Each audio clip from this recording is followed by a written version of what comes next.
preliminary budget presentation by Jackie Crumrine. Thank you, Mr. Hermanos. Just so that everyone is aware, this is a preliminary budget. So this is our starting point, not our ending point. But we wanted to share with the board and the committee where we are today as we start our budget development process. Dr. Stout and I started meetings last week with all of the individual cost center managers going through the line item budgets, and we'll continue to work on those and fine tune. So this, after tonight, this will be a fluid document. Like we'll be changing and updating and bringing those updates to you. You can go ahead and advance the slide. The next two slides are really just our budget development calendar, which we reviewed with you in the fall. And we are actually on the next page, right, at February 6th, as we work through the process. You'll see we have several meetings scheduled between now and May, when we're hopeful we'll be at a point where we can bring you forward a proposed final budget. Next slide. So one thing that I wanted to point out as we go through the draft budget, if you look at the district funds, and if you look at the first bucket of money, the general operating fund, this is the budget we're talking about. We're not talking about the capital fund. We're not talking about any of the other funds tonight. We're talking about the general operating fund and the impact on the operations, the cost of operating the school district year over year. There are fund transfers that are in the general operating fund over to certain funds because it's required by law. So for example, to pay debt service, we have to move the money from the general fund to the debt service fund, but that's level funded, as are most of the other funds. Next slide. So really what I wanted to bring to your attention tonight are the significant drivers and areas to watch for the 23-24 budget. So we've been talking about this for a couple of years. The federal revenue, this is the cliff year. This is when we are not receiving any more COVID-19 related grant funding. So over the last 3 years, we've received about $5.8 million in COVID funding that will not be moving forward into the 23-24 budget. Our access funding, which is our medical access funding that funds not significant, but a good portion of our special education budget, that is going up. So that will help offset, but not nearly enough. The state revenue, just so that everybody is aware, in the 22-23 budget, the state increased all schools' budgets. And we saw about a $1.2 million increase in the regular and special education subsidies.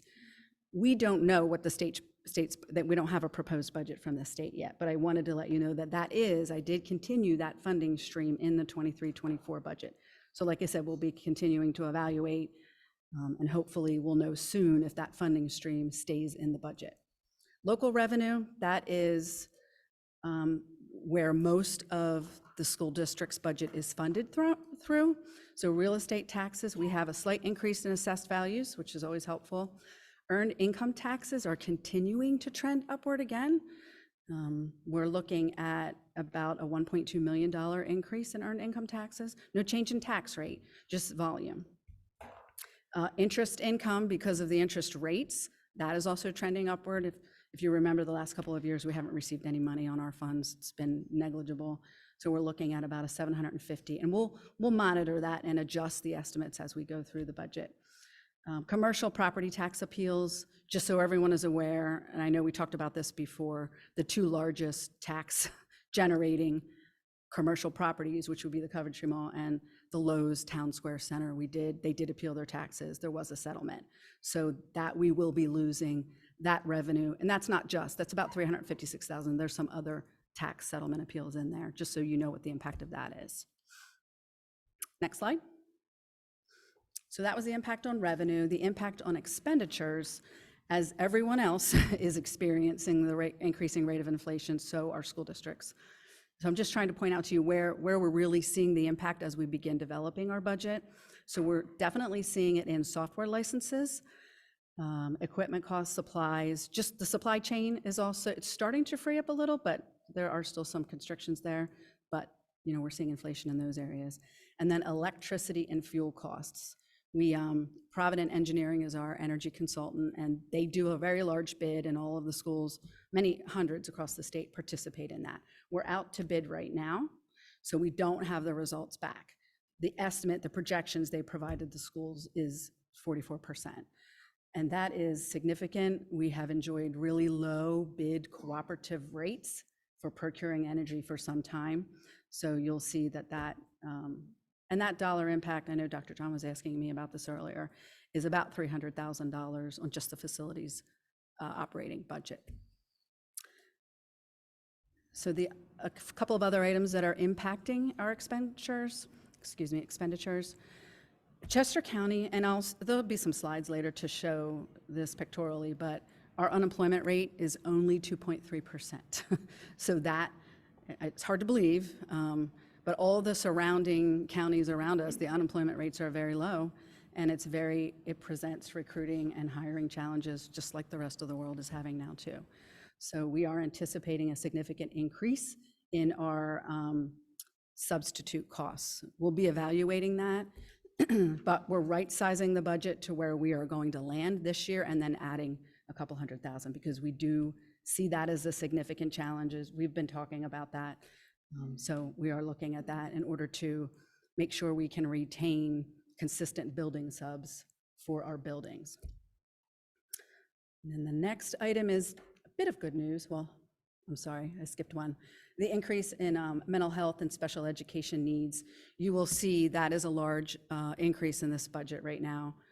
We're projecting a net $700,000 increase because we are not, at this point in time in the budget, removing the majority of those mental health supports that were funded by ESSERS and other grants. We did remove the teachers on assignment and some of the other areas where we were using the COVID funds, but at this point in the budget, and we'll take direction from the board moving forward, we have not removed the mental health supports and the increase in special education costs that we're experiencing or going to experience because of the loss of the grant money.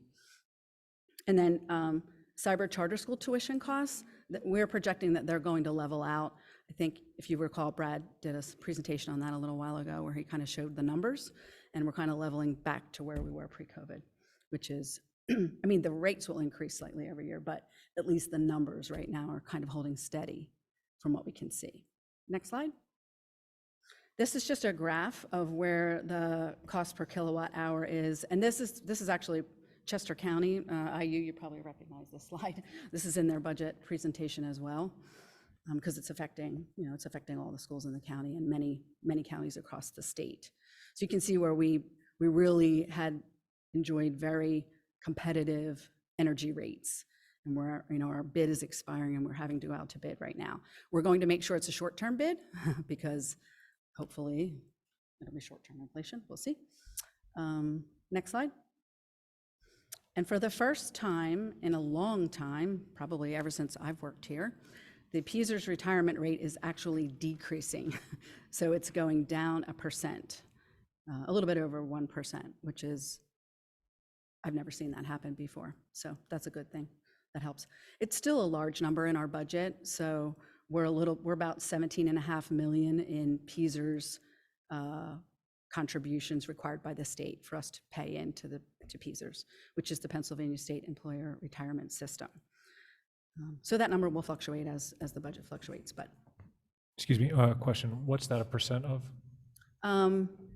It is a part of the personnel budget. Oh, a percent of salaries. I'm sorry. Percent of wages. Yeah, thank you for clarifying that. It is a percent of gross wages, retirement qualified wages. Okay, next slide. This is just a graph showing you where the unemployment rates are around us. Obviously, we're the lowest, but all around us. They're in the twos and threes. Next slide. This is just a summary of the detail that you have in your backup. This is a summary of where we're seeing increases in revenue. So for local, you're seeing right now in the budget, preliminary, keep in mind preliminary budget is a 3.5% real estate tax increase combined with the $1.2 million increase in earned income tax and $750,000 for interest income. So that's where you're seeing the biggest jump, which is in local sources. State sources, we are keeping the bump that we saw after the fact for 22-23 in the budget for 23-24. So that's what makes that up. It's about 1.2 million. And then in federal sources, that's where you're going to see the expenditure side and the revenue side decrease, because that is where there's no more ESSERS funding or COVID-19 funding going into funding and related expenditures going into the budget for 23-24.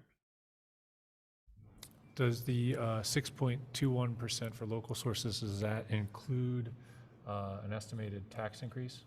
It does. It includes a preliminary tax increase of 3.5%. So this is balancing the current budget. Okay. So that's our starting point. Obviously, we want to be lower, but this is where we're starting. Next slide. So this is the Responsibility Cost Center budget summary at a glance, and you will see from the cost center managers, once we finalize the budgets that we're going to present to you, this is just preliminary, they'll present their budgets individually to you, most likely a month from now.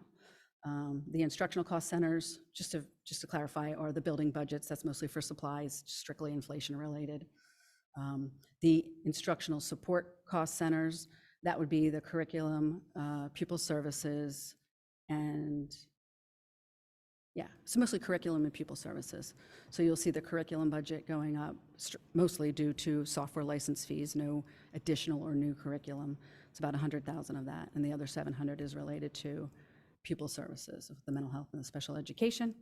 Administrative support cost centers, that really is made up of the transfer that, well, we retain 1% of the budget for contingency purposes in the general fund, and then there's the rate of 1 mil that is transferred over to capital, but that's already built into the budget. It's not new. And then operational support cost centers, that's primarily transportation and facilities. And I'm sorry, administrative support cost centers also includes technology. So operational support cost centers will be transportation and facilities. So that's where you're seeing utilities, the bus contractor, there's a 3.5% increase in the rate. So that's about half and half. Other district programs, that is primarily the decrease for the funds that we're not spending with ESSERS. So we're not, those would be things like teachers on assignment, all the other supply type items that we purchased with ESSERS funding. So that's why you're seeing the expenditure go down. So the overall budget is really an increase of approximately 3%, but we're also building back into the budget for 23-24 the full funding of the 1 mil transfer. So if you were to not increase taxes, just so that you can see the effect of that, that's approximately $2.9 million. Next slide. And then I just wanted to share with you the real estate tax increases, a 10-year history. The red were the actual tax increases. The blue is the average of 10 years, which is around 2.2%. And the green is actually the current year Act 1 index, which is 4.1%, which we expected to be higher due to inflation and such. So that's the information that I have to share with you tonight about the budget. If there's any questions or if there's any other guidance or other things that you would like us to take a look at, please let me know. I have a few questions. Is it okay if I go? Back to page 5, the watch areas for the cost increase. So just taking a little bit of a deeper dive into the COVID-19, the ESSERS funding, so the loss of $5.8 million. The expenses that we incurred during COVID-19 related to the ESSERS funding, has that decreased since we're now coming out of the pandemic? It has for things like COVID-related supplies, so we obviously don't have to worry about that. And the other costs were really the teachers on assignment that we had placed into the buildings to help with some of the learning loss. So we were directly using ESSERS funding for all their other ESSERS funding for the most direct impact on students that we could use the funds for.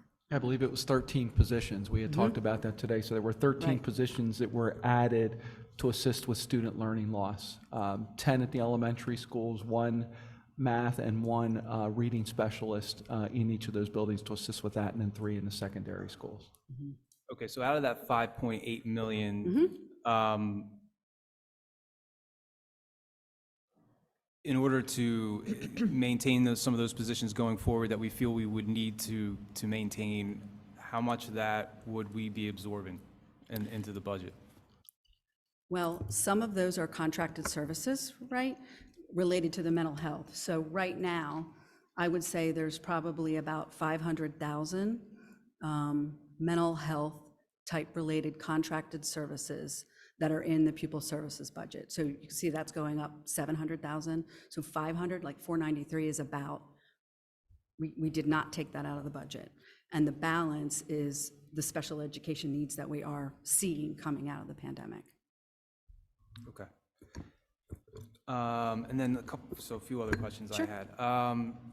Related to the income.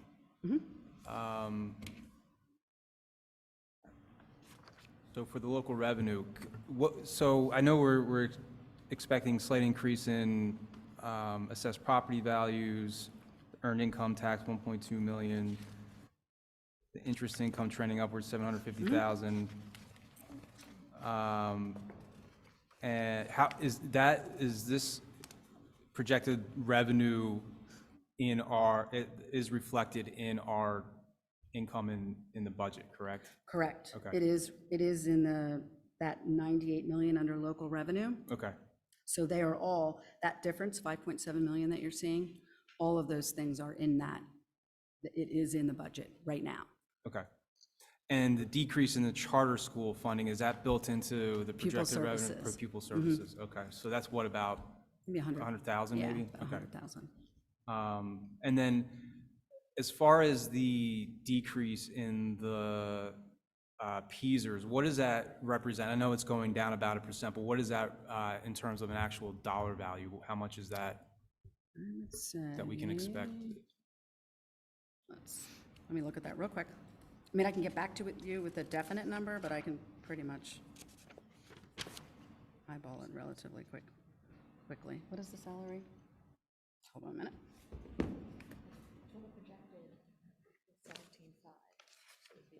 Right. No, it's 1% of actually salaries.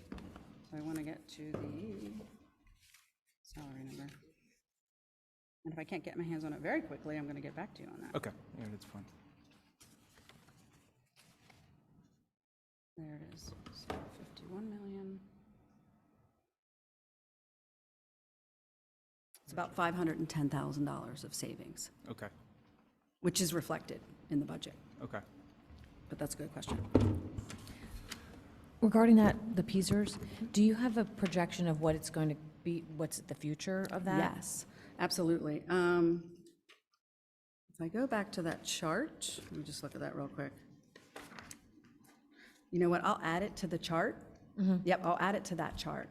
So it's not going down, it's not continuing to go down, it's going back up again ever so slightly, like 1%, 1.5%. Okay. But then they come out with the actual, you know, they give you a projection and then they come out with the actual. So the projection that we had for 23, 24 was like close to 36%, but they came out with 34. Okay. I think it's because their interest earnings are better now, Okay. right now. Jackie, I had another question. So Sure. in the preliminary budget for 23, 24, our total expenditures, general fund expenditures tie out exactly to our general fund revenue. So I'm just curious, like, are we backing in our expenditures according to the revenue we're expecting to bring in for next No. year, or? No, what we do is we actually build our budget to see what expenditures we assume we're going to have, and then we fill in the revenue. So for example, that's why you're seeing the 3.5% tax increase right now, because if it would have been more, that rate would be higher, or if it would have been less, that rate would be lower in order to actually balance the budget, where the preliminary budget stands now. Does that make sense? Right, so then Okay. essentially what you're saying is if we want to lower the tax rate below that 3.5% to get it back to, let's say, closer to where we were last year or even below, we would have to cut out of this budget. Correct. We would have to How cut much does that mean dollar-wise? It's 2.8 million? 2.8 2.8 million to get to zero, to get to zero. right, which I don't think is feasible. I'll just say that. Okay, what is feasible?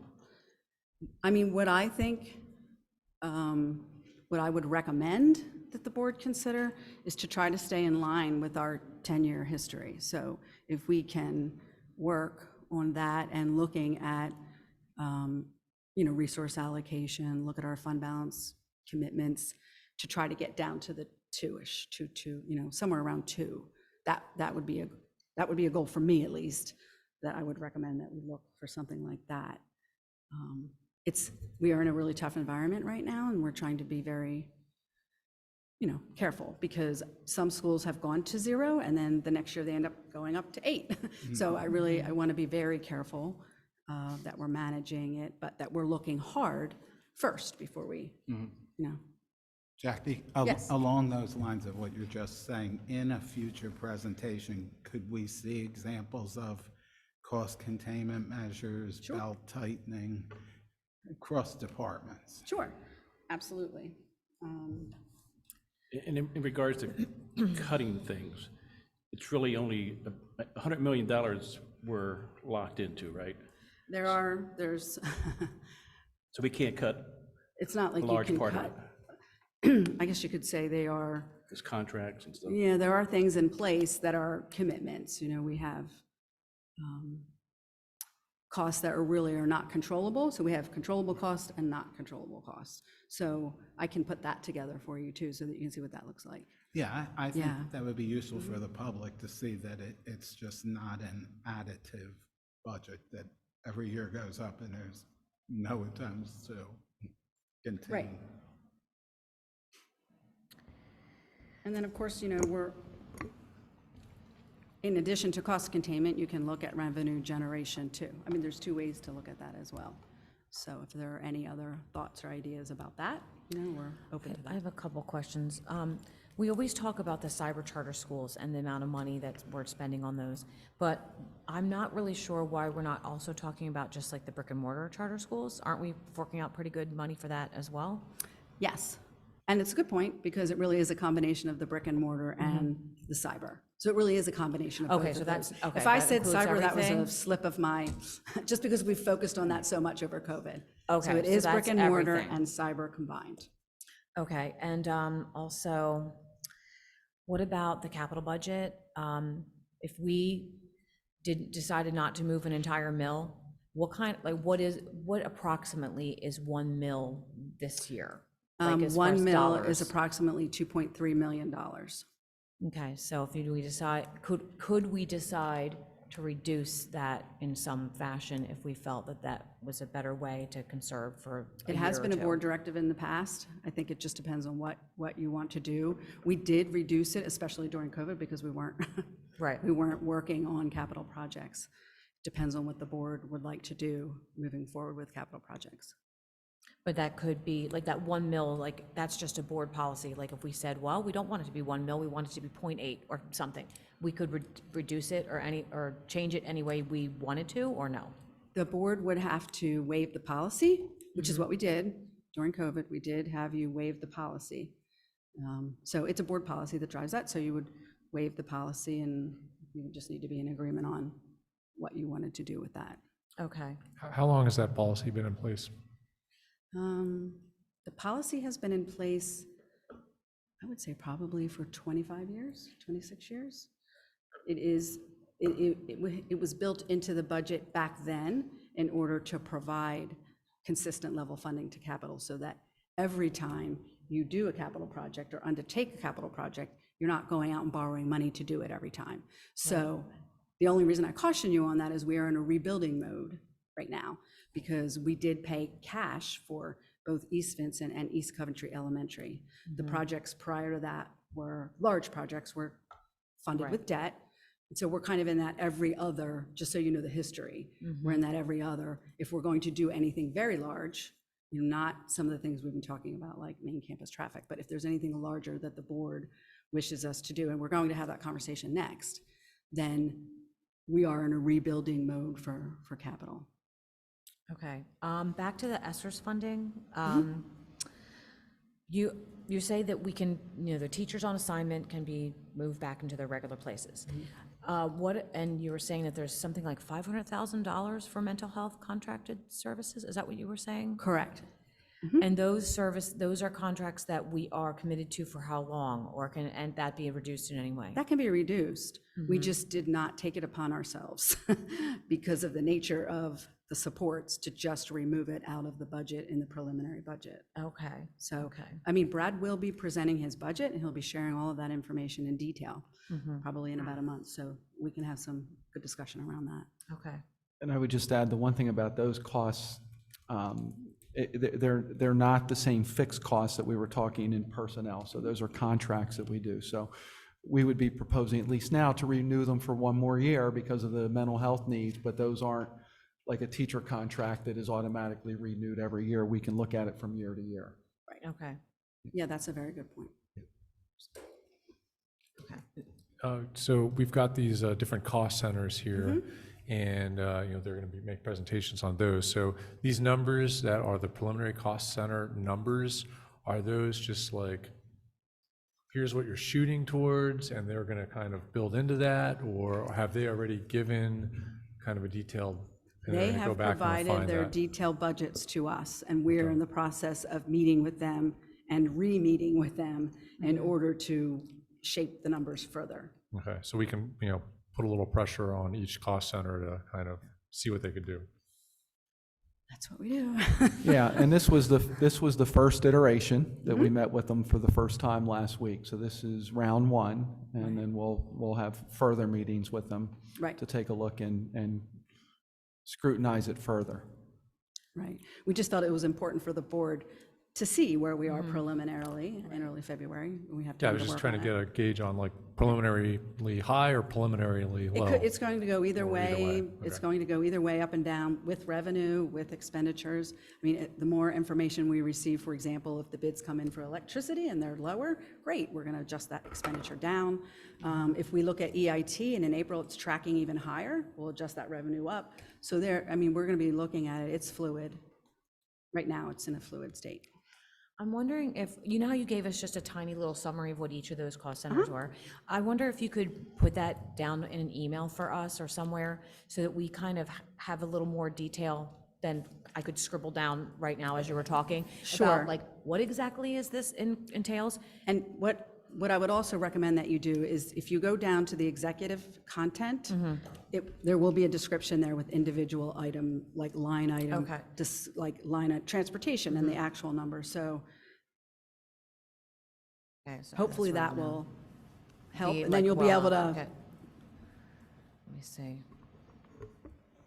And then also, just, I'm curious too about, like, when you say we're gonna go back to the, how many people are we talking about are actually like actively meeting with you on this? How, like, is this a lot of heads in this? Oh, or no. just, Well, we do have probably, I want to say 25 cost-centered budget managers. We bring the big ones to you. So, there may be a small one, like the building budgets. There are other cost centers that we don't bring to you, but that we provide in the backup. So you can always ask us, like, we're definitely going to bring, we're going to bring curriculum, technology, pupil services, business services, transportation, facilities, athletics. We'll probably bring athletics to you this year as well. So, Okay. Now, I did glance at this before the meeting, and I did, obviously, we noticed there's some things that are pretty flat, and then things that are really high. Right. Are we going to get more detail on justification for why something needs to be increased by 17% or, whatever absolutely, it is? and that will happen when we do the cost center managers will actually review their line-by-line budgets with you. So I'm kind of targeting Okay. March 6th right now. It's a standalone finance Okay. committee set aside for these purposes. And so there we'll probably have 7 to 10, and then we can always bring more to you if you would like to see more. Okay. So before the March meeting, so will you guys already be meeting to try to tighten this Yes. up more? Yes. So when we get the presentation in March, it will probably already be Different. different. It will be different. I don't know how different it will be because we're really not bringing the final proposed budget to you until April. So we'll still be working on it. But this way, you'll at least see all the components and the drivers of the increases, which is why we do that, so that you can actually have conversations with those budget managers about what that is, what those line items are. Does that make sense? Jackie, this increase in the cost of teacher and paraprofessional substitutes, do we not, I thought we contract with a third-party vendor for our We do. substitutes. So is the cost increase coming through them, or? Well, the cost increase is primarily driven, we tried to stay competitive with our actual substitute daily rate, and we drive what that daily rate is. So you'll see once in a while, we come to you and say, we need to move the building subs from 120 to 140 to just remain competitive in the middle of the pack. So that really is what drives, and then they put a markup on it. So Okay. we're driving the rate that those substitutes get paid by the outside agency. Okay, so then we're essentially in competition with the other Yes. districts around us, right? So, Yes. so I am concerned though, because I've heard, we're fighting a battle with shortage of substitute Yes, we teachers, and are. we're trying to plug holes everywhere. So, how do we combat that? Is this enough to be able to, recruit or attract substitute teachers to the district? We've added $600,000 to that line item, but like I said, we're probably going to run around 1.4 for 22, 23. So we can look at that further.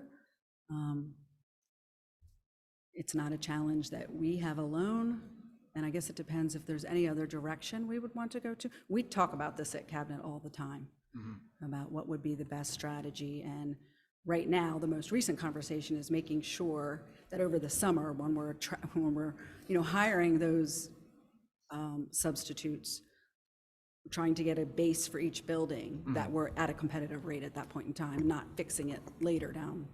Yeah, so what would an average number of substitutes per building be in order for it to be adequate?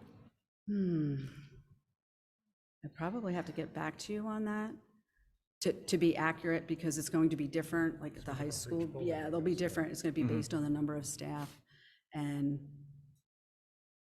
how many FMLA leaves do we have, and, how many people are taking out sick, and you know what I mean? It can vary. But we do spend, I want to say, probably maybe $30,000 a week on those costs right now. So that's district-wide, but I can get back to you on that. And for this year, we tried to do 3, Kathy, correct me if I'm wrong, we tried to do 3 in every elementary school as far as daily subs that are assigned to come in each day. And is it 5 in the high school, and is it 5 in the middle school as well? Three in the Three, middle school. 3 in the middle, so 3 in every elementary building, 3 in our middle school, and 5 in the high school that we had budgeted for this year. But what I can tell you is we don't have that many. Even though we budgeted to have them there every day so that they can sub, we're down in many of the schools to 1, maybe even 0. So we're going to the daily substitutes to try and fill those roles. Right, because So we we're budgeted for pulling- them, but to get the bodies. So we're looking to maybe increase that rate and make that more appealing to folks to be in those building sub roles so that they can be consistently there.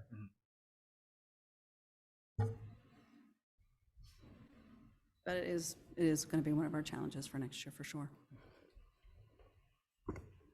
And we aren't funding any new positions in this budget, right? So I know last year we were talking about the funding of the STEAM positions that are in We each of the- haven't, we're still looking at our staffing right now. That's why I'm saying this is very preliminary. Got it. We come to you in March with any staffing requests. Okay. So we're still going through all of that. I noticed in the backup that there's one building with a much lower percentage increase than the rest of the buildings. That's a good question. The way that the building budgets are driven, it's based on their weighted average daily membership, and also weighted for special education needs as well. So it depends on what the population is doing, because those are the supplies that the principals use for the school, for the students. So it's driven by, there's a whole calculation for it. I'm happy to share it with you. So can we, I don't know if I'm like, because it's an executive content, I don't know how much I can ask. So can you go into detail on that, or? Sure. Like, so let me just show you again. Sure. So we've got this guy here, you're at 1.75 versus everybody Right. else. It was like 10 times higher. So.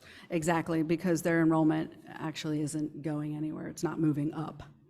So And if that- anything, it's going down. Gotcha. So we're trying to make sure we're holding everybody steady at least and not harming them for loss of enrollment. Okay.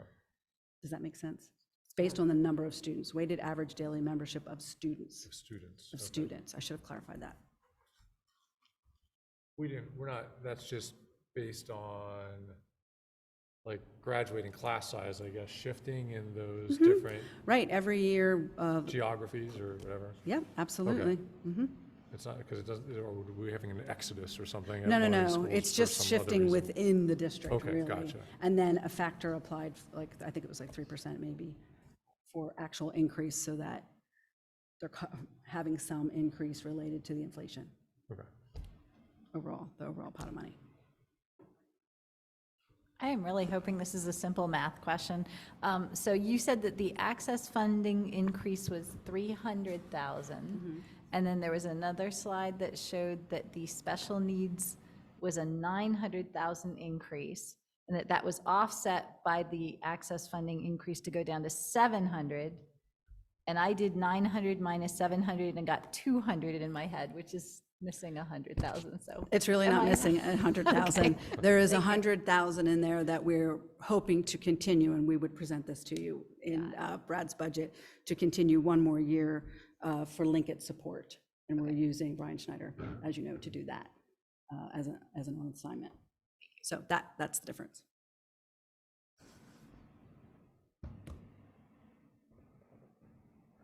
Any other questions? Do we have any other questions? Here's just, it's probably zero. For every time we have a budget, what do we, when we actually spend the money, do we ever not spend all the money? I mean, how much do we have left over, like? From, Sure.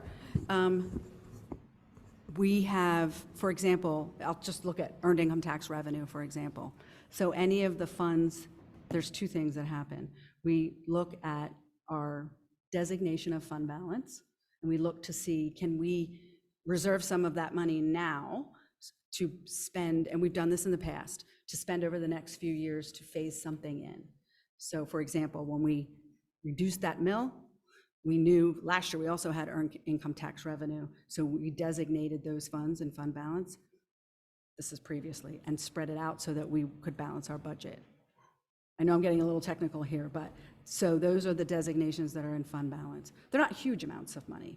And then the board also has a policy that anything over a certain percentage is transferred over to capital.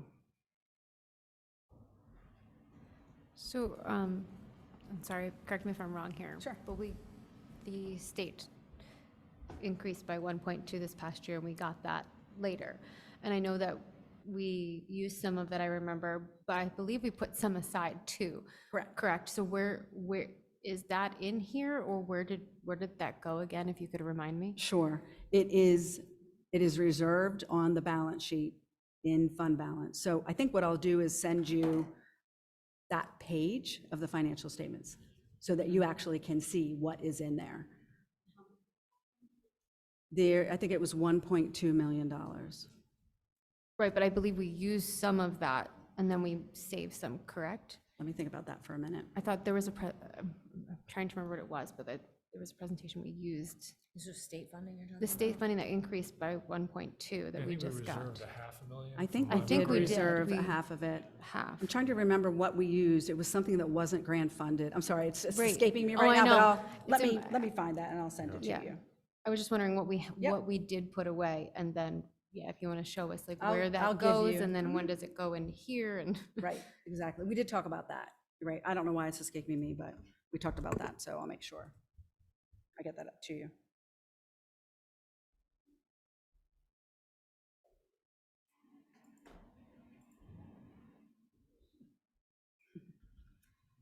Sorry, I have my back to you. Any other questions?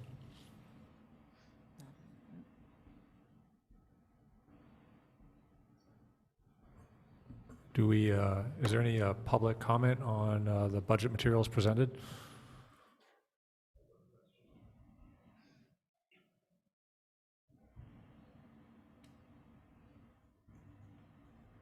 Hello, Mark DeFusco, East Coventry Township.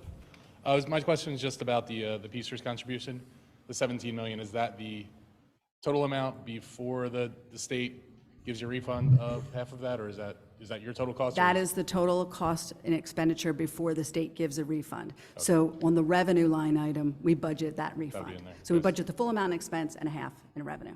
Okay, thank you. You're welcome. Any comments online? No, sorry. No comments. Okay, thank you. Okay, with that, we'll move on to agenda item 3. And so we've got our 10-year capital plan, and we're going to start with a presentation, I believe. Sure. The documents that are out for the public to see as well, what we did, Dave and Dan asked us to clearly separate out what we have completed to date in the feasibility study that was prepared by Marana, Maine. So I was going to have Mike do a quick overview of what has been completed to date. Mike, would you mind? And then we also have Schrader here to kind of help us guide our next steps with our open items. All right. Good evening, everybody. Just a quick overview of what we've completed and what's in progress. And this is based off the items that are identified in the feasibility study in 2019. So the admin building entry security project, we completed that in 2020. When you walk into the admin now, you have to either use your employee badge, the fob in, or you got to get buzzed in. Prior to that, you could just walk right in. So that was identified as a security concern. Along with that, we added impact-resistant glass film along the admin building. There was a project we did for glass in all the classroom doors. We put impact-resistant glass on all the classroom doors throughout the entire district. And we added silent alarms where it was identified in the security assessment. That project was completed in 2021. Access controls, that was upgrading our software and adding a few other access control points in our building. That's for the fob readers. So that's all been completed. That was completed in 2022. As part of the Giza project, we had building envelope upgrades. So what we did was, as part of the Giza project, a contractor came out, did some thermal imaging of our buildings in the middle of the winter, identified where the heat loss was, corrected all those items, and they just came through and did a follow-up so we can see the before and after and see where we're losing energy, and took care of that. So that was completed in 2022. High school, the main chiller plant, French Creek and North Coventry, all those chiller plants are completed. So it's not only the chillers, it's the plant, it's the piping, pumps, and controls, and everything that goes along with that. The entire plants were completely renovated. We did a handful of automated HVAC control upgrades, and that was as part of that was as part of energy savings, part of the Giza. So the engineers not only upgraded what was there, but they found better sequences of operations to save us money the way we operate our buildings. So that was that's actually wrapping up now. Site lighting that's being performed in-house. What that is a combination of converting some of our site lighting to LED. We found a pretty good way to do that with our in-house maintenance staff. So we've been slowly renovating or converting those over, and we're also most of our buildings, the site lighting is controlled by mechanical timers. So we're getting that onto the BAS system, so we have more control of the lighting. We can turn it on and off. We can base it off of sunrise, sunset, rather than like a mechanical time. So security cameras, camera upgrades, and Wi-Fi at the stadium. That actually is that project just got started. It's right now we're at the point the cameras are in hand. They're being programmed, and in the next 2 weeks or so, we're going to start putting the cameras. Are going to start putting into the buildings. We're swapping for the existing cameras for new, and adding in certain areas. That project is slated to be completed probably around late spring, early summer. High school library and LGI renovations, that project is contracts have been awarded. Right now, we're in a procurement phase, so we're getting all the submittals together. Contractors are purchasing equipment and all that kind of stuff. And it's slated to actual shovel in the ground start the Monday following graduation.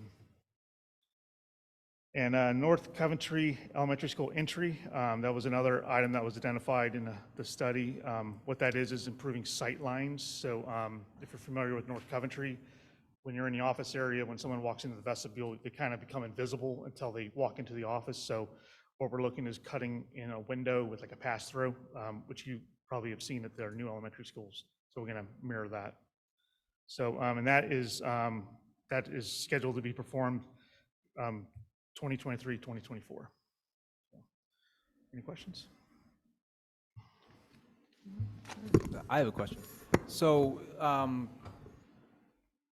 help me understand with respect to, on the preliminary budget, the cost increase in our electricity costs. Is that the rate we're being charged by the utility that's going up? And are we seeing in all these projects that Mike just went through with respect to our energy efficiency and trying to save money in that regard, how much money are we saving?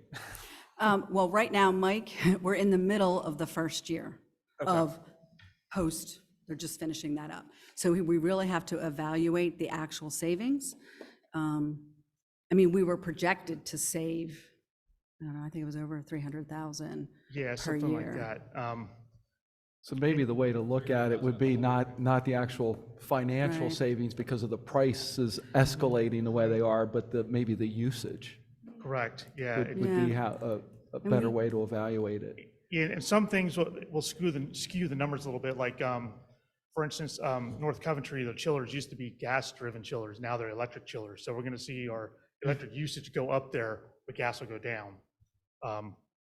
Right, so I think maybe we can put our heads together. Yeah. We were gonna wait till the end of the year, but if you would like some kind of a mid-year evaluation, we can put our heads together and see.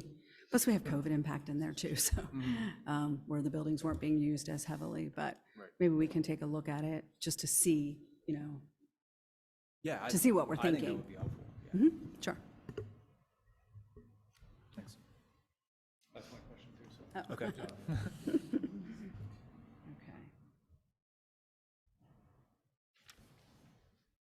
Just want to jot that down. Okay, and then, thank you, Mike. And then the next thing that we wanted to talk about is, we have two diagrams back up for you to look at. What we did was pull everything out of the original 2019 feasibility study, and you're going to see really what is left. And we were just going to ask the board to make sure we still are going down the road with certain projects. We have Schrader here because we would like them to kind of lead the discussion. And we know we need cost estimates. So we have years 1 through 5, and that's really hard to see, but hopefully everybody can pull it up on their device.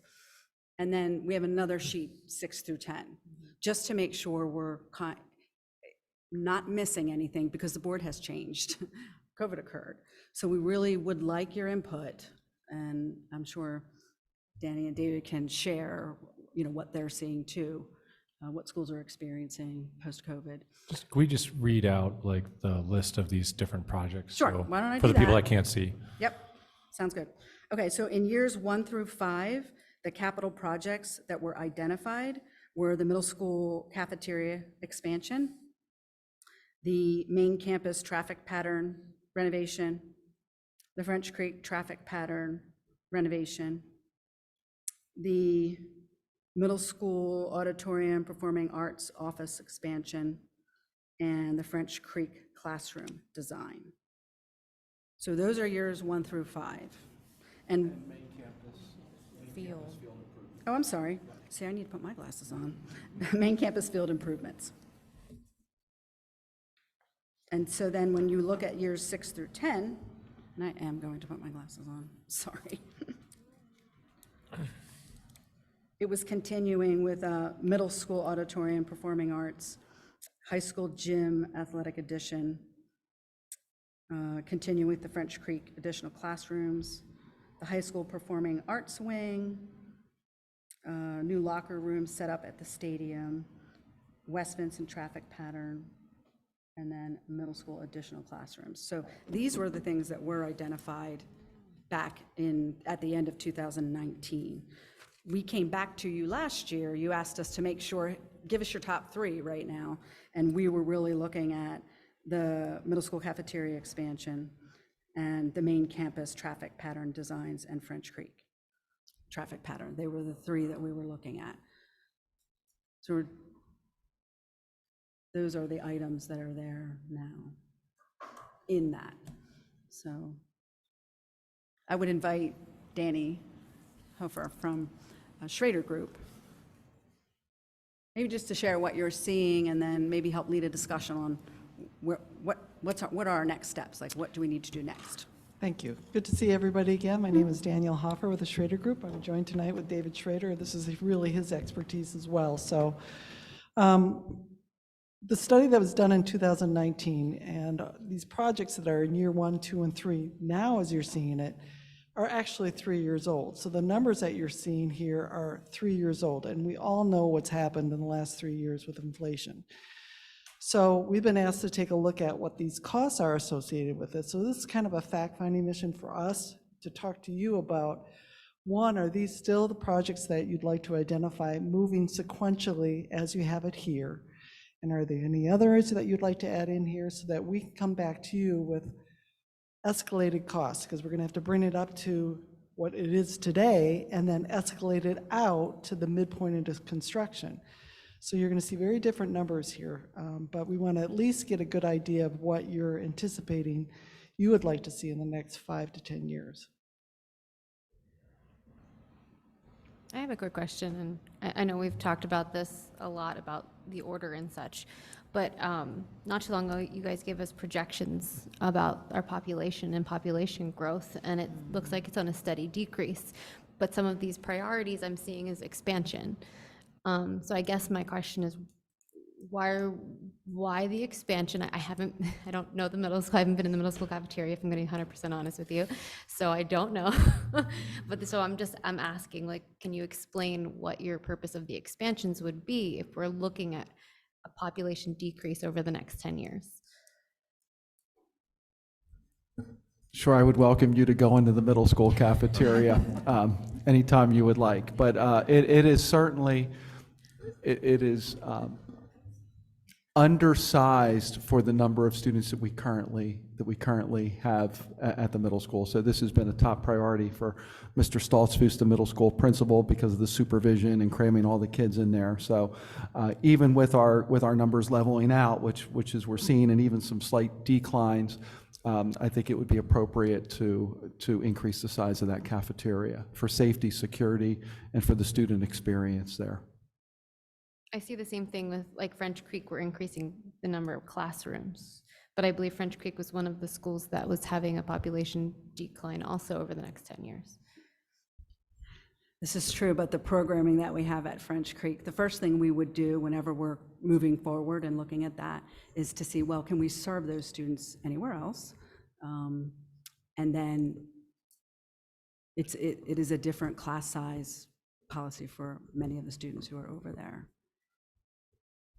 But we would look at all of that, for sure.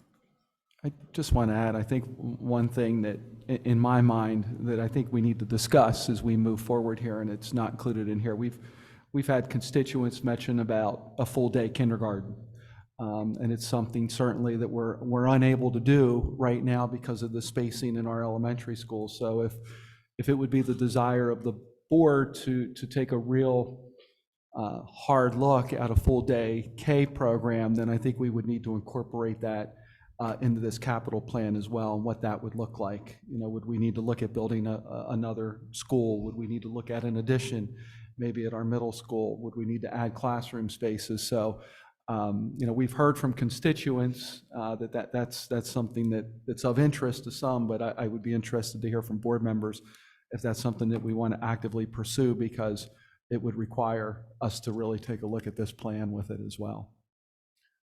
Mr. Stout, thanks. I think that's something that we'd like to see, a little more detail on as far as, the kind of pros and cons of a full day kindergarten. Both, from a benefit to, our population and also from a cost perspective. And I'd love to hear in that what our teachers are seeing and what they think too, if they feel like it'd be beneficial for our kids too. They're in it, so, yeah. Of the projects that we're working on right now, how much is going to cost to get them to completion? Do you know offhand? You mean the LGI? The projects that we're working on right now? Yeah, I guess the here. Right, so I would say about 3 million, 4 million. And we have that funded. That is already in the capital reserve fund. Okay. Right. So that's the $3 million here? No, when you're looking on that funds sheet, that is the estimated annual expenditures, not the amount of money in the Okay. bank account. So what do we have in the actual fund? We have, right now, probably close to 20 million. Oh, okay. One of my questions about this, and obviously coming from my skewed view, we have this issue with performing arts spaces, and I'm just curious how this all came about this way, because if anyone's been to any kind of performance at the high school, the auditorium is very poorly constructed for any kind of performances. The middle school auditorium is small, however, it is a very lovely performance space. So as far as going ahead and looking at these rather costly things, I'm wondering whether or not a consideration should be made for just trying to produce one performance space in our district that is quality and can hold what we need it to hold.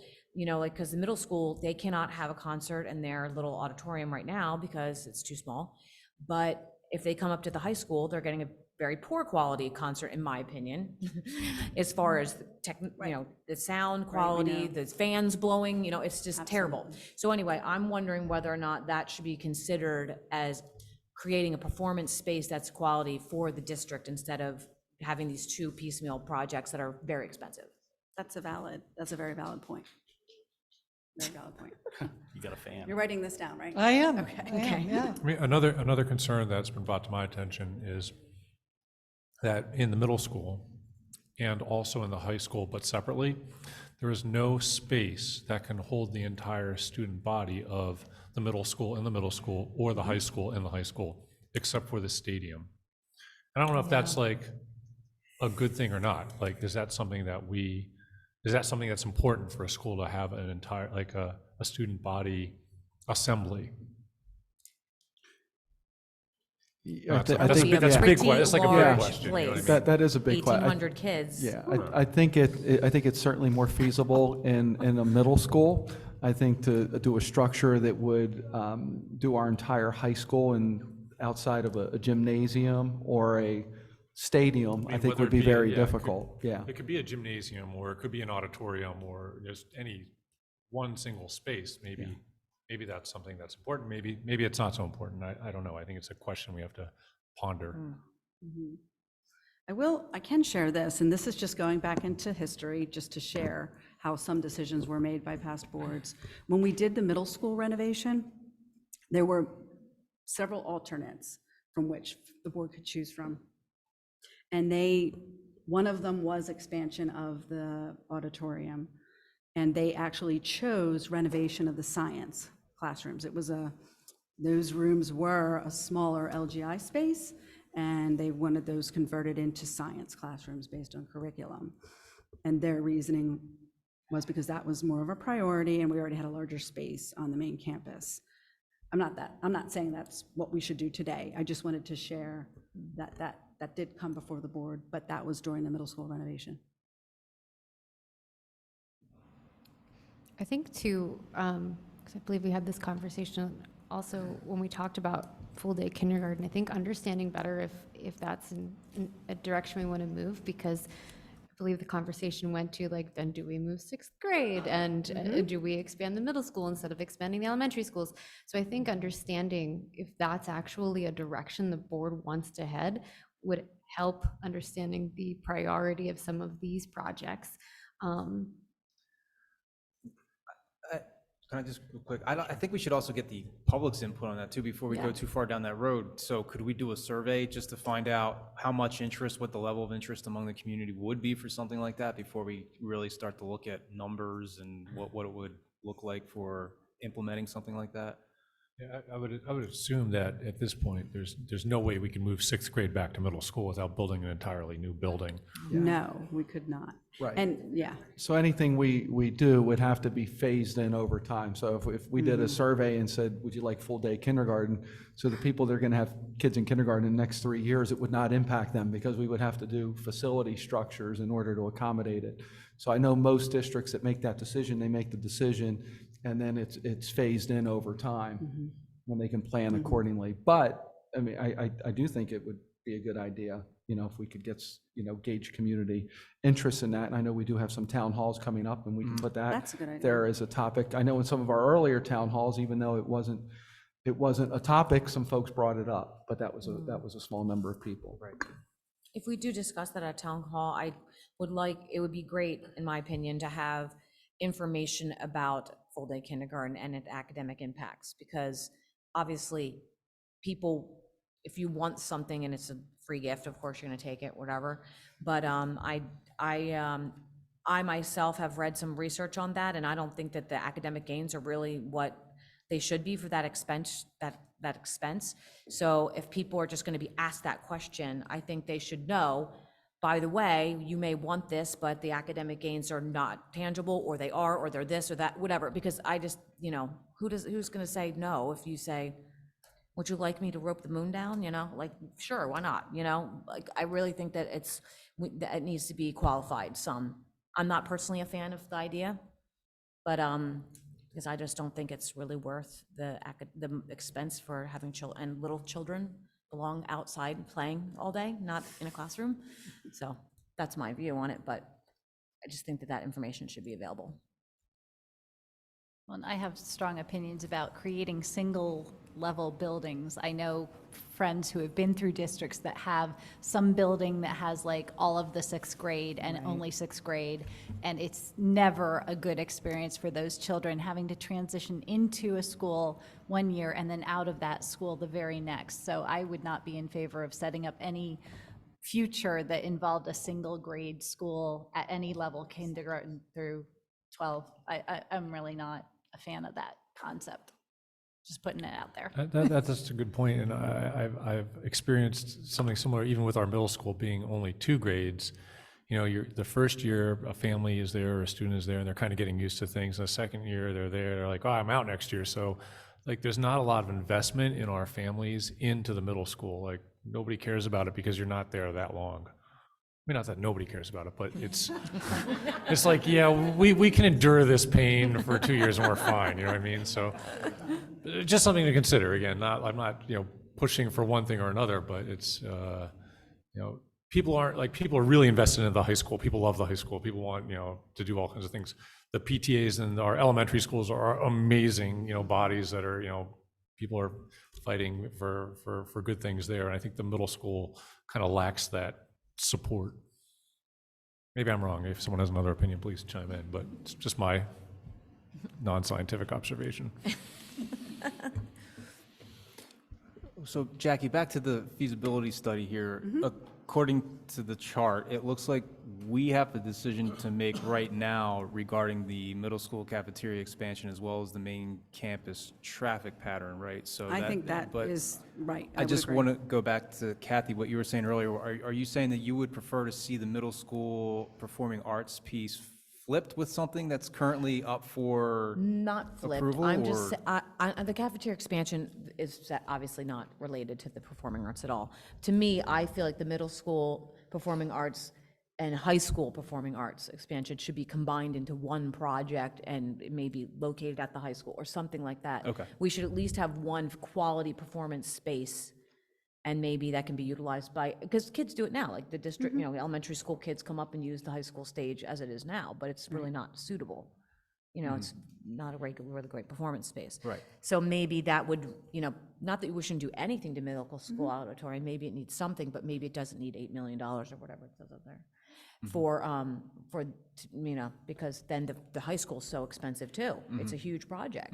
So maybe I think if Go you ahead, look at the Frida. two projects, rather than as separate projects, combining them into one overarching project of the performing arts venues at OJR, rather than two completely separate projects, because there is so much intermingling between the departments within the two schools that having them create these, you know, two silo projects that are not in conjunction, both schools don't necessarily need every set of space. It might make sense to have one space at the high school and one space at the middle, or some flexibility within them, that having them as two separate silo projects may not be. Yeah, and since we are on the same campus, obviously, there's nothing that precludes the high school from going down to the middle school and having a smaller type of performance concert, something, you know, whatever, and, you know, and sharing that, like you're saying, making use of those two things in conjunction instead of one huge project and one really huge project. One of the questions I have about, and this may be within the feasibility study, but it's sometimes hard to look at information here and then tie it to what's in the study. When we're looking at some of the titling of these items, I'm not exactly sure what the, you know, when I look at main campus field improvements, right, what the full scope of that is, and also too, what the maybe not immediately apparent benefits to them are. For instance, you know, a field improvement change or campus field improvements may also then generate more opportunity for income, more opportunity for community involvement. And so I think that's important for us to have an understanding when we are looking at some of these items, is what are some of the less traditional benefits to this project happening. It's not just about our students during the school day or in their own after-school sports getting the benefit, what the other benefit and perhaps financial benefit might be to doing that project. Okay, I think that's a very valid point. And we lifted this schedule from the overall larger feasibility study report. So you can find, you know, details about it was really community input that drove it.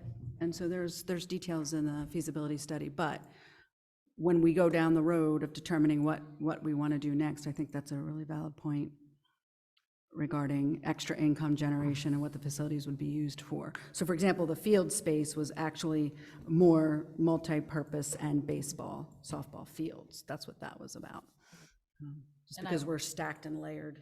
I would be curious also as to whether the future plan for the campus field improvements affects the traffic routing, because I know some of the traffic plans had gone around existing fields. Correct. And I just want to remind the board that we do own about 40 acres across the street. So you don't have to fit everything on this campus. The acreage across the street is deed restricted. So we can't build a school building over there. It's deed restricted. We can have athletic facilities and maybe not a field house, but you could have dugouts and other structures, smaller structures. So, and I think the other thing that I wanted to bring up tonight is we are looking at the pervious surface calculations on the main campus, which is critical to any construction or addition that we would want to do. Not so much, I think, the campus traffic patterns, because as you discussed, there's all kinds of material these days. But if we're actually going to put additions on, we really need to look strategically at that. So I am going to set up, if the board's comfortable, I'll set up a meeting with South Coventry Township Manager.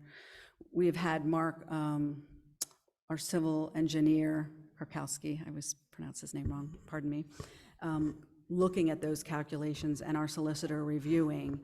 So we are looking at some things. For example, if we were able to combine the property across the street with our current parcel, and you combine those parcels, can you use some of that for some of your runoff calculations? So Great Valley just went through this, and I don't know, Danny, if you know any of the details about that. but I know Great Valley has just gone through that. I mean, I'm sure it's not an easy process, so, but I feel like we need to start that. But meanwhile, I think we'll have the zoning and the ordinances at the township they're not clear.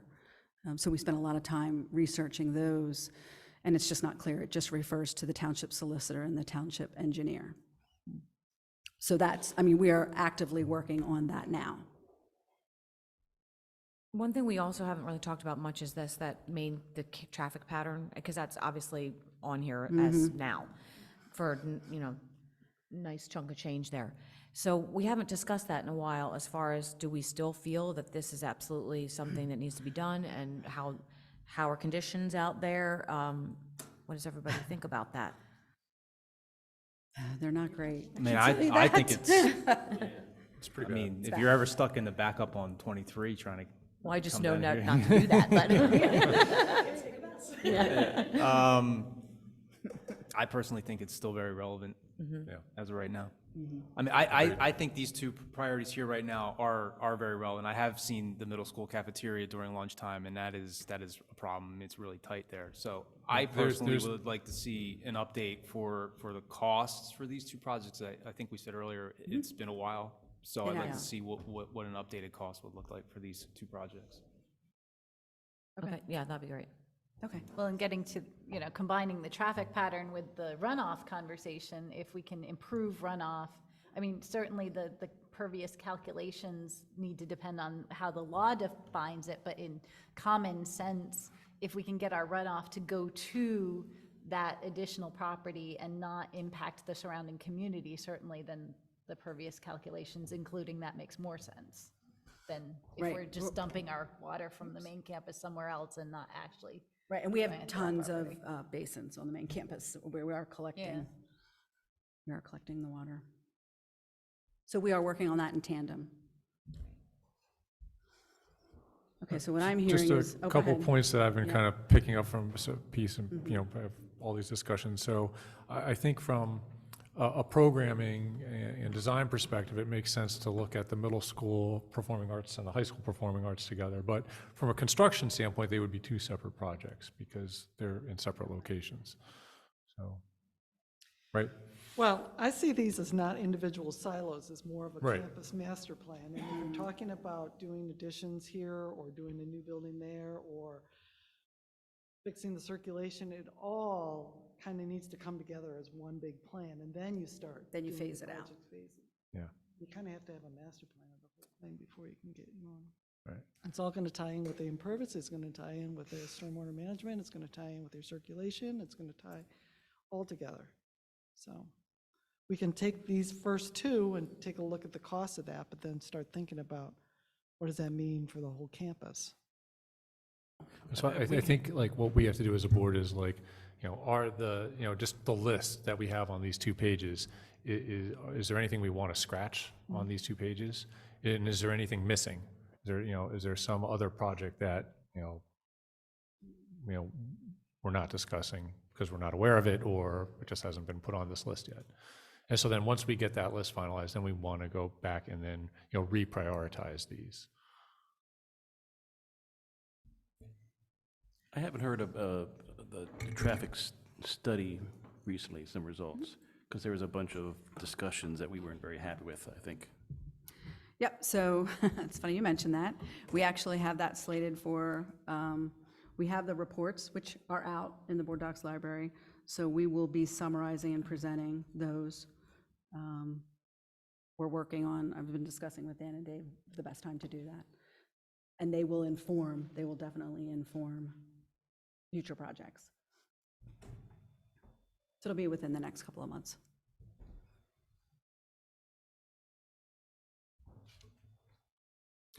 Well, Dave, back to what you were saying just a minute ago, I think what we want to look at is what might be missing is to look at what the future would look like with a full-day kindergarten program. So that's something we need to think about. And then also what Kathy was saying just a minute ago about looking more big picture with the Performing Arts Center in terms of combining those 2 projects and approaching that, from that angle. So I think that would be where the immediate revisions would be from what we discussed tonight. Also, 'cause these are the same, obviously, since pre-COVID. This was originally done then. So I guess I have a question for you guys, because I don't see anything changed. Has there been any effects or anything that we found out since COVID that you guys feel, or the staff or whatnot would feel would be of different importance? I feel COVID has changed things a little bit, so I just Yeah. was wondering if there's any. It has, and obviously this feasibility study was done, prior to COVID and actually prior to me being superintendent. But as I look at these, these seem to be the issues that are at the forefront that come to my attention. So there are no surprises here. We talked a little bit, but the athletic fields, there's never enough athletic fields for a school district. I know. Yeah, because everyone uses them, so that's one that I've heard. For a school our size, our competition gym in our high school is extremely small, very small. I was really surprised when I came. So those are all things that are in here, and I do like the idea of having what we were talking about with the Performing Arts Center, to have I'll call it a crown jewel in one of our schools that we can use. We share the same campus here, and I think it would be nice to have a facility that we could put a really good show on, and have good sound and good lighting, and be able to accommodate, not only our performers, but, all the spectators there as well. Maybe that's our answer then. Maybe we scratch the middle school auditorium, expansion, redesign, and, put our efforts into a larger facility that, would be housed at the high school, but that the middle school could use when they needed it. And that's where I asked for a little bit more of an idea what goes in, because I think also within that middle school plan is not just the performance space, but it is the classroom and rehearsal. The practice space. The practice, like the actual, the choir room, the band room, the orchestra room are not sized to what they need to be. They're not, it's literally a big flat spot in the band room. It's not conducive to, middle school musicians. So it's not just the performance space in both the high school and the middle school. Absolutely. They don't have the rehearsal spaces for the music departments of their size. So maybe we can think about decreasing the budget, though, maybe for the middle school, and like if we're talking about a larger project there, making some changes or whatnot, but maybe not as grand as we originally thought. If that's is that what I'm hearing? Or maybe we or need to not? just look at that again and see, like, if we just needed to upgrade classrooms in the middle school and not touch the auditorium, or something of that nature. See if any wiggle room can be in there, so that we can at least make sure that we have one decent performing arts space where a concert or a show or something can be held successfully. And then the other, for the whole district or whatever to use. Do we have an idea of, is there a point where we have students exiting our district for the charter schools? Like, is it that 6th to 7th grade transition? Is it the 8th to 9th grade transition? Is it just kind of all over? I think we can pull that data. I don't know off the top of my head. I know some are because they go in kindergarten, right? Others are when they hit those transitions, they move out. They go to cyber charter or regular charter. I would say the brick and mortar, mostly they're starting there, right? The cyber, I see a little more movement, just based on the numbers that I see, not the specific students, but the numbers. I'm just like, where I'm going is like where we put some capital improvement is maybe we put it, where that transition is. People are leaving. People aren't coming to middle school because the cafeteria is crowded or, whatever. Or that's not really a thing. We do lose high school students to the Performing Arts Charter School that are choosing to leave OJR because of the performing arts to go to the Performing Arts Charter School. A handful every year. What is the name of that charter school? CPFA. Okay, thank you. CPFA. Yeah. As I was not. Performing Arts. Center for Performing Arts. Thank you. It's with it's PALCS. It's with PA Oh, leadership. Now I understand what you're saying. Yeah. Thank you. yes, within PALCS. Okay, yep. You know, is that 3 students, is that 20 students? That's something that goes into the calculation. Well, and now you probably know, if you know anything about what goes on in this district, the music departments are very small right now because there was no performing for a couple years. Like the choir went from, 80 people or whatever to like 42 or, something. So I think we need to rebuild in those areas, but we need some incentives as well to, attract kids back to the programs, but that doesn't, they didn't leave because the auditorium's terrible. There was a lot of problems there. But anyway, I definitely think that we have improvement to do in that area, and we have some really good teachers nowadays, so it's nice to be able to capitalize on their talent and have good performances. Yeah, right, because if they don't have a facility, it's really hard to stay. If you're a music teacher and you don't feel like you have the capability to do what you want to do, it's very frustrating.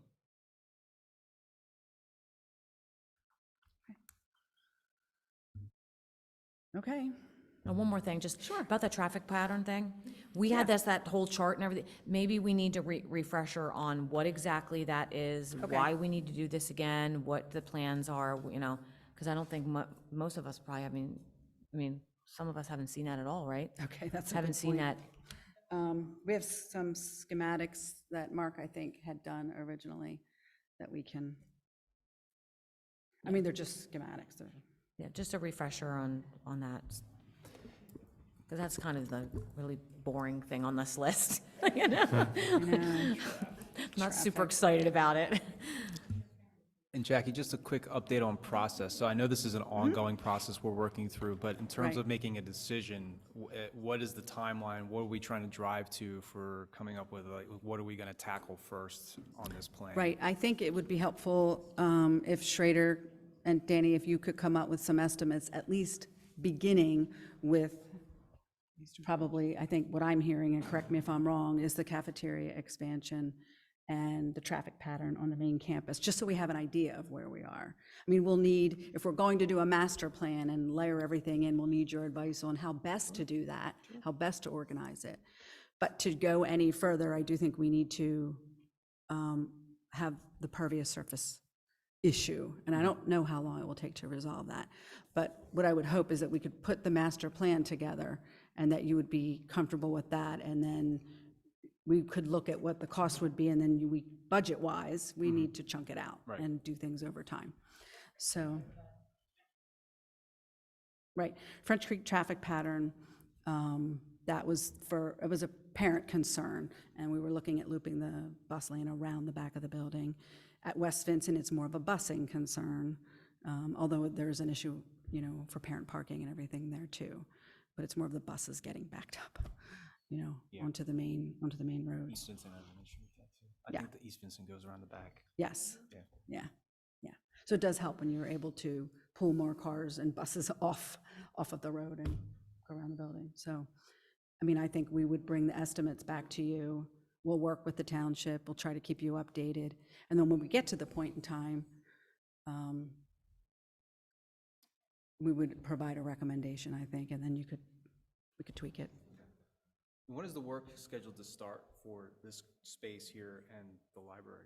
The day after graduation, the Monday after graduation, as soon as everybody leaves. Got it.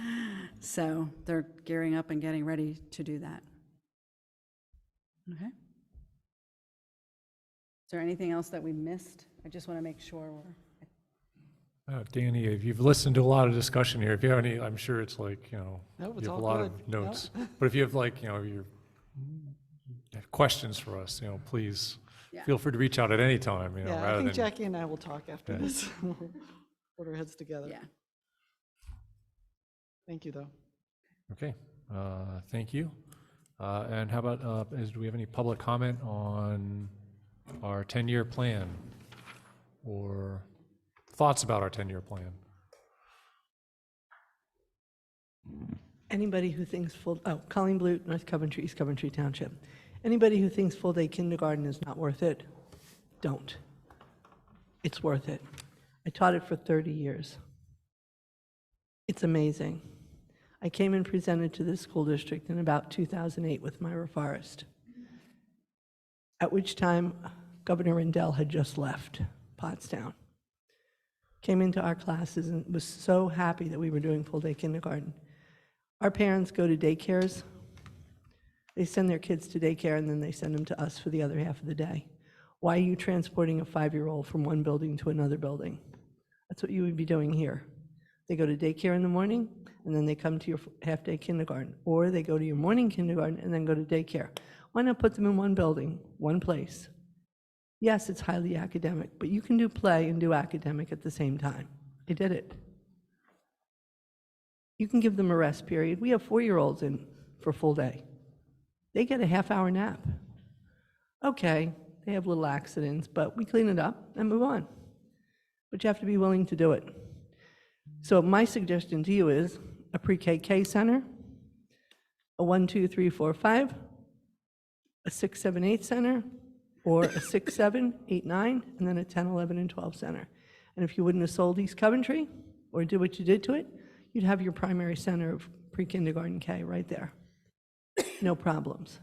But if you think full-day kindergarten is not worth it, go to Reading, come to Pottstown, go to Conrad Weiser, go to Governor Mifflin, go down towards the other areas, Phoenixville. They have a whole primary center, kindergarten, a whole building of kindergartners. You want to talk about fun? What a great place to be. Don't forget about your littles. They're the most important ones. They're the ones you want to catch and get them willing to come to school. It's not all academics. They have a half an hour to 40-minute rest period. They have their own little cubbies with their blankets and their pillows, and they go home on Friday and they come back washed. They don't, we have extras. But it's great. Parents don't have to worry about the safety of their children. They get to know the teachers, and it's a great thing for you to do. And it's not a burden on the taxpayers, because all you're doing is you're giving those teachers one building, and they work all together. And you can put 20 kids in a room. It's perfect. We did it with 28 and 29, so don't tell me you can't do it with 20. Okay? Thank you very much.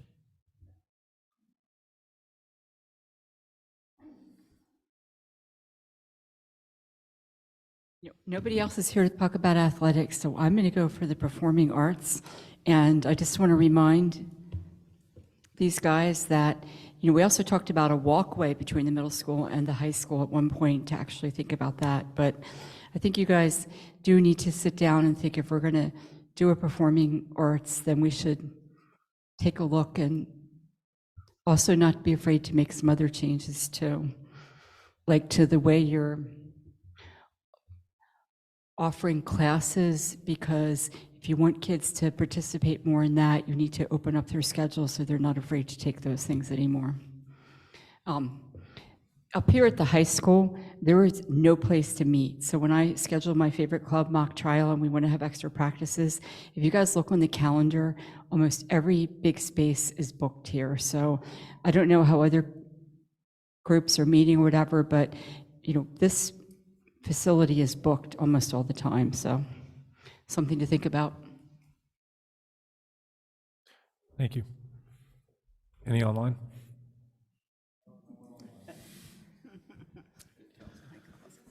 Okay, any other questions? I think that's the end of our outlined agenda at this point. Any other questions or discussions? Okay, thank you. Meeting adjourned.